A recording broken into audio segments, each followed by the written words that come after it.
Aujourd'hui, on va faire les fonctions à plusieurs variables, application, recherche de points critiques, maximum local, minimum local, ou bien un col. Bon, c'est niveau universitaire, classe prépa, physique, économie, etc. Alors, exercice numéro 1, rechercher les points critiques et déterminer leur nature. Bon, ça peut être un maximum local, un minimum local ou bien un col. Bon, un col, ça veut dire des fois on peut dire un sel. Alors, pour les fonctions f définies ci-dessous. F de xy égale à x moins 5 au carré plus y moins 2 au carré. D'abord, on va faire un petit rappel. Alors, chaque fois qu'on a une fonction en plusieurs variables, surtout deux variables, un point critique de la fonction f est un point de coordonnées x0 et y0 pour lequel la dérivée première de x égale à 0 et la dérivée première de y égale à 0. Donc à partir de là, on tire les coordonnées du point critique. Maintenant, pour trouver la nature de ce point, est-ce que ce point c'est un maximum local, un minimum local ou bien un col? Alors, pour étudier la nature du point critique x0, y0 qu'on a trouvé ici, en résolvant ce système, on doit calculer les dérivées secondes. Bon, lui, c'est ce qu'on appelle le déterminant de la matrice hessienne. F seconde xx fois x seconde yy moins f seconde xy le tout au carré. On a alors 4 cas à vérifier. Si le déterminant, c'est ce D-là, égale à 0, alors dans ce cas-là, on ne peut rien dire. Si D est négatif, le point critique, automatiquement, c'est un col. Si D est positif, et f seconde x, la dérivée seconde de cette fonction-là, la première dérivée de f, est positive, alors le point critique est un minimum local. Si D est toujours positif, mais f seconde x est négatif, alors le point critique est un maximum local. Alors passons à l'action, on prend le premier exercice. Alors pour cet exercice, on commence d'abord par calculer les premières dérivées partielles selon x, après selon y, df, d rond f, c'est celui d rond f sur dx, c'est-à-dire cette fonction, je dérive juste par rapport à x. Y pour moi, pour l'instant, c'est une constante. Voilà, on dirait, bon, x, elle est là, ça fait 2 facteur de x moins 5.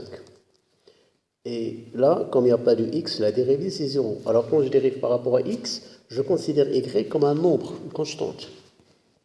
Après, df sur dy, cette fois-ci, la variable pour moi, c'est y, et x est une constante. Donc, cette partie s'annule, donc égal à 2, facteur de y moins 1. Après, on écrit les coordonnées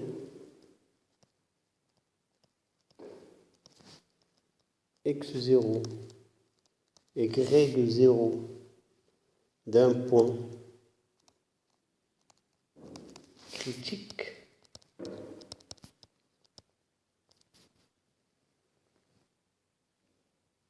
sont solution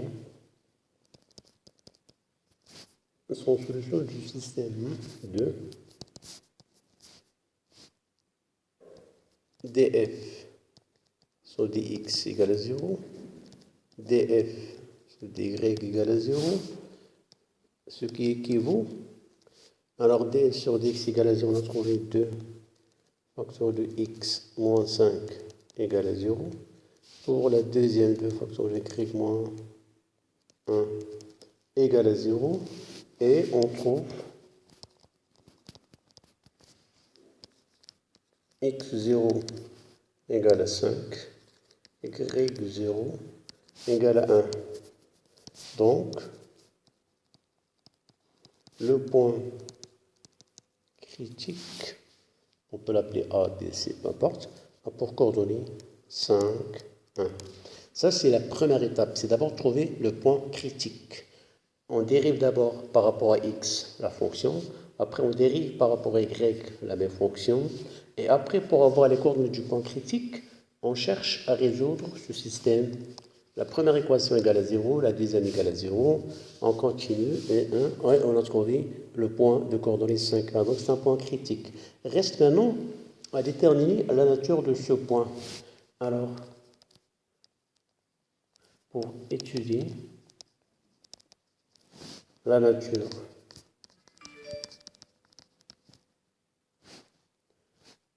des points critiques, on calcule les dérivées secondes. Alors, les dérivées secondes qu'on va calculer, d carré de f sur dx au carré. Alors, ça veut dire que je dérive la deuxième fois cette expression-là. Je dérive deuxième fois, c'est égal à 2. Après, d carré de f sur dy au carré, je dérive la deuxième fois cette dérivée. Ça, c'est égal, aussi, égal à 2. Après, je dérive ce qu'on appelle la dérivée croisée. D carré de f sur dx, dy. Alors là, d carré de f sur dx, dy, ça veut dire, je dérive, voilà, j'écris comme ça, d, df. Alors, je dérive ça par rapport à x. df sur dy, c'est ça. Et je vais la dériver par rapport à x. Quand je dérive ça par rapport à x, et sachant bien que quand je dérive par rapport à x, y c'est une constante, donc ça donne 0, puisqu'ici il n'y a pas de x. Donc tout ce que c'est que des constantes. Alors je calcule d. Alors rappelez-vous dans le rappel, d c'est quoi? D carré de f dx au carré fois d carré y sur dy au carré moins d carré de f sur dx dy, le tout au carré. Je n'ai qu'à remplacer. D carré de f sur dx, c'est 2. D carré de y sur dy carré, 2. Et là, c'est 0 carré. Résultat final, c'est 4. Alors, maintenant, pour trouver la nature de ce point, j'ai calculé delta ou bien d, j'ai trouvé 4. Et je vais retourner au rappel. Alors, on a dit d, elle est positive. Il y a deux cas. Il faut voir f seconde de x, ça veut dire d carré de f sur dx au carré.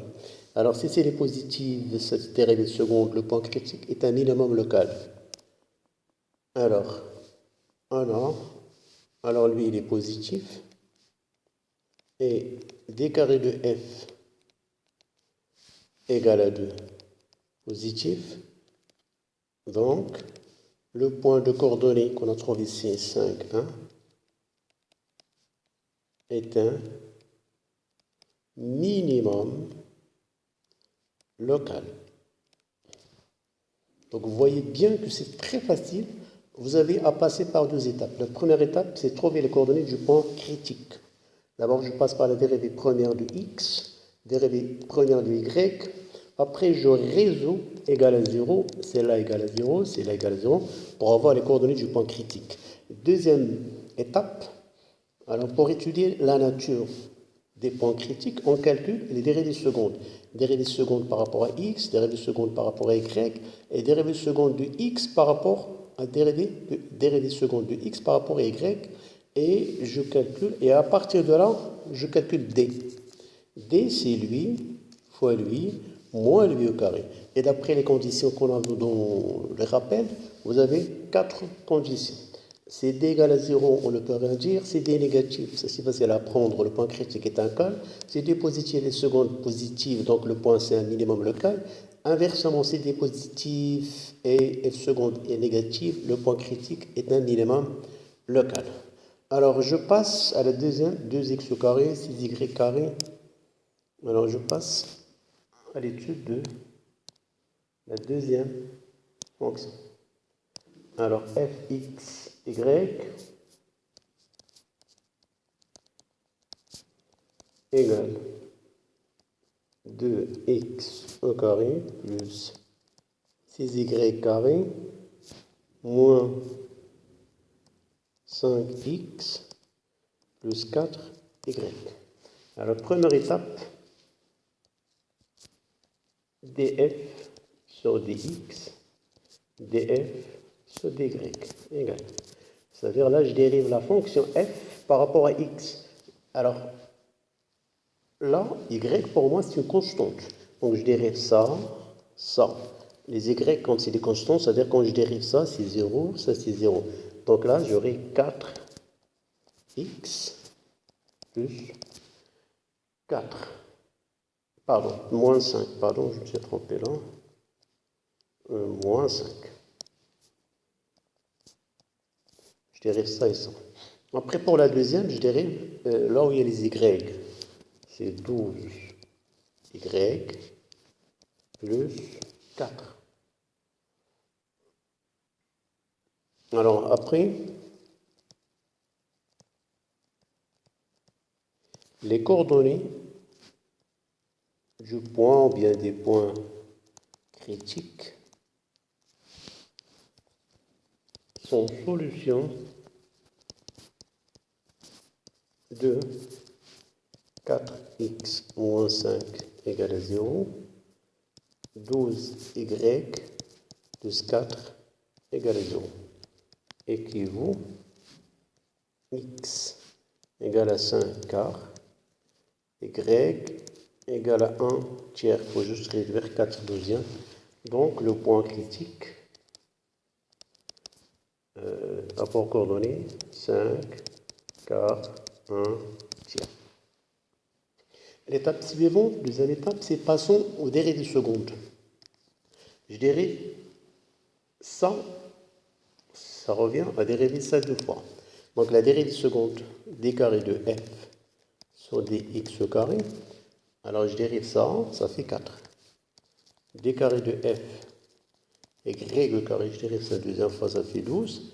Et d carré de f sur dx dy, ça veut dire je dérive la deuxième par rapport à x égale à 0. D, je sais que d c'est d carré de f, d carré de x fois d carré de f, d carré de y, moins d carré de f, dx, dy, le tout au carré, se fait de remplacer celle-là, c'est 4, fois 12, moins 0 au carré, égale 48, qui est bien positif. Et, bon, je reviens là, d positif, et d carré de f sur dx au carré, c'est là, égal à 4 positif. Donc, comme l'exercice précédent, le point critique est un minimum local. Très bien. Donc, vous remarquez bien que juste, il faut se forcer à faire des exercices pour maîtriser la technique qui permet de trouver la nature des points critiques. Alors, je passe au troisième exercice. Alors, je pense au troisième, c'est f de xy, c'est 4x au carré, moins 12xy plus y4. Alors, on fait le même travail, x, y, fonction de plusieurs variables, égale 4x au carré, moins 12x, y, plus y4. Comme d'habitude, df sur dx, c'est-à-dire je dirais par rapport à x, ça fait 8x. Là, fonction y est une constante, 12 c'est une constante, je dérive x, ça fait 1, moins 12y. Dérivé de ça par rapport à x, c'est 0. df sur dy. Alors là, c'est 0. Là, c'est moins 12x. Et là, plus 2y. Alors, comme d'habitude, les coordonnées des points critiques sont solution de 8x moins 12y égale à 0, moins 12x plus 2y égale à 0. Juste, je cherche à simplifier. C'est-à-dire là, c'est comme si je divise par 2 toute l'équation. J'aurai 4x moins 6y égale la même chose pour la deuxième. J'aurai moins 6x plus y égale à 0. C'est un système de équations, deux inconnues. Bon, je préfère la méthode combinaison. D'abord, ici j'ai 4, j'ai 6. Donc je passe à gauche. Toute l'équation là multipliée par 3, c'est la fois 3. Et c'est la fois 2. Donc j'aurai 12. Moins 18 y. La deuxième, je la multiplie par 2. Moins 12x plus 2y. Après, ça 1, 2. 1 plus 2. Et nous donne, bon, les x disparaissent. Si j'ai moins 12x plus 2x, ça fait 0. Et là, moins 18y plus 2y, ça fait moins 16y égale à 0. Ceci équivaut y égale à 0. Ben, je remplace dans l'équation 1. 12x moins 0 égale à 0 équivaut x égale à 0. Donc le point critique, rapport coordonnées 0, 0. Deuxième étape, je passe à la dérivée seconde. d carré de f sur dx au carré, je dérive ça. Ça fait 8. d carré de f sur dy carré, je dérive ça. Ça fait, je dirais par rapport à y, puisque c'est une constante. Et après, d carré de f sur dx, dy, dx, dy. Ça veut dire que je dérive ça par rapport à x. Donc, ça donne moins 12. Après, je calcule d carré de f sur dx au carré fois d carré de f sur dy carré moins d carré de f sur dx, dy un carré égale. Alors, la première, c'est 8 fois 2 moins, bon, je calcule directement, moins 12, le tout carré, ça fait 144. Et ceci égale, donc d'après les calculs, c'est moins 128. Alors, rappelez-vous, des négatifs, automatiquement, le point critique est un col. Donc voilà pour cet exercice. J'espère que vous l'avez bien compris. Bon courage et à la prochaine.